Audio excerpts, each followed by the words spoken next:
Hello Hosur மக்களே, இப்போது நம்ம ஒசூரில் குணா கேவ் அப்படின்ற ஒரு எக்ஸிபிஷன் தான் ஸ்டார்ட் ஆகிருக்கு. ரொம்ப ரொம்ப ரொம்ப சூப்பராக இருக்குது. Entry ticket 70 rupees, parking ticket bike car parking ticket 20 rupees. கண்டிப்பாக போய் பாருங்கள். இப்போ தான் ஸ்டார்ட் ஆகிருக்கு. ரொம்ப ரொம்ப சூப்பராக இருக்குது. நம்ம கொடைக்கானல்லாம் போயிட்டு இந்த குணா கேவை பார்க்க முடியாது. அதுக்கு பதில் இப்போ நம்ம ஒசூர்லேயே வந்துருச்சு. கண்டிப்பாக போய் பாருங்கள். கண்மணி அன்போடு காதலாம்லாம் எழுதி இருந்தது.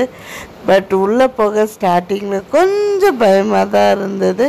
அப்புறம் லைட்லாம் போட்டதுக்கப்புறம் உள்ளே போய் பார்த்தீங்க, அந்த பாட்டு என்னவோ அப்படியே காதில் ஒலிச்சிட்டே இருக்கு.